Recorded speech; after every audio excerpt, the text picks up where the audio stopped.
welcome to Tibalt's Apprentice. We hope that you enjoy what you see and hear here. If so, consider giving us a like or a subscribe. At any rate, let's get right into it. We're going to be going over some Sultai combos. We're going to start with a infinite landfall triggers is what we're going for here. And I'm going to leave it up to you as to what you're going to do with these infinite combos I'm going to give you. You're going to have to throw in your own Sands of Delirium or your Lap Maniac or other win condition of your choice.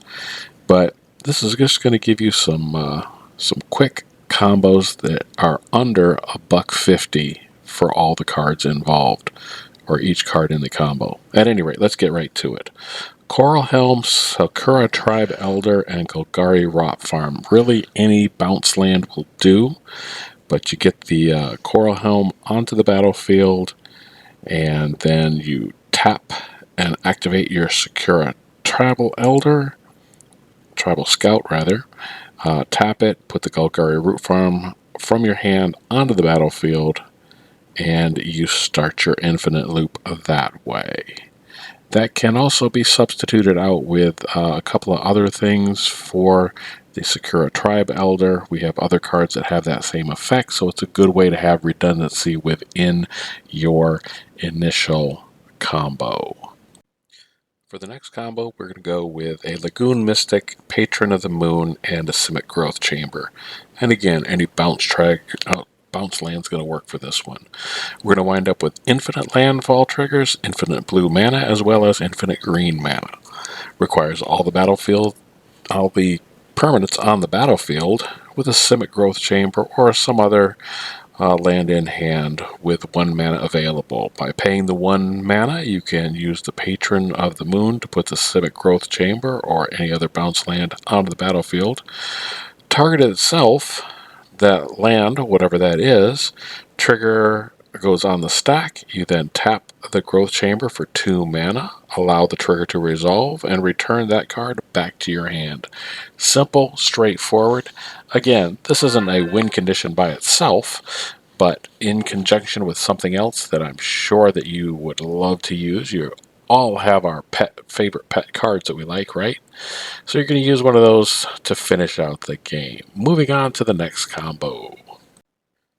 Lich's Mastery and Horizon Chimera. This time we're going to go for that infinite card draw. And like I said before, this is the time you want a Lab Maniac in the library with some mana to cast it. But this requires both permanents on the battlefield, and it's simply a draw card. And you either draw during your draw step, or you cast a card that draws you a spell, which triggers the Horizon Chimera, and that gives you a life. Of course, as soon as you get a life, you lose a life, or rather the gaining life triggers the Lich's Mastery to draw a card, and you repeat until you draw the entire thing out. The important thing to note is you do not lose the game after drawing your last card, because Lich's Mastery is on the battlefield. But needless to say, you'll be stuck in an infinite loop unless you have some way to break it and to win the game. Keep that in mind. So we've already given you one infinite draw engine. Here's another one. Why are we doing multiples of the same type of thing? Because you need redundancy in the deck. And this one's a little bit more slippery because, as you'll notice, you'll need a graveyard. You'll need 2 cards in the graveyard. That is to say, you'll need a Devoted Druid and a Soul Diviner in the graveyard. And once you slip that Necrotic Ooze onto the battlefield, it's going to have all the powers and abilities of the cards in there. So you're going to activate the Necrotic Ooze by putting a -1/-1 counter on it, untapping it, and tapping it again to remove the counter, and it causes you to draw another card, and the loop is complete.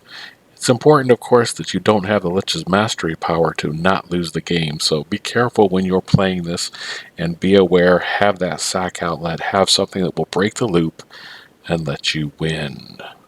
And we're going to choose to end this video with a little used combo, I guess.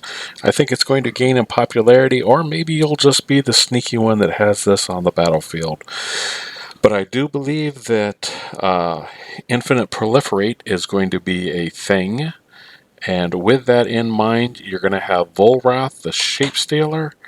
You're going to have the Joiner and the Gilder. Those are the 3 cards you're going to need. All the permanents are on the battlefield, and you need Volrath to not have Summoning Sickness.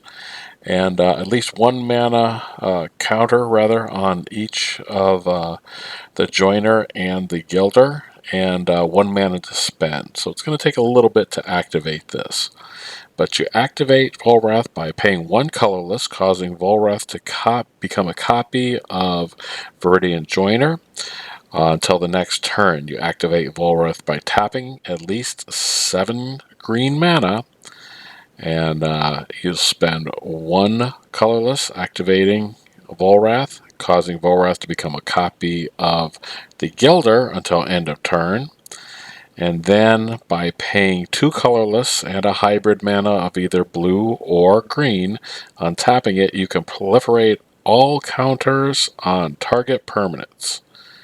So you just keep repeating the step number 2 until all of your enemies are dead.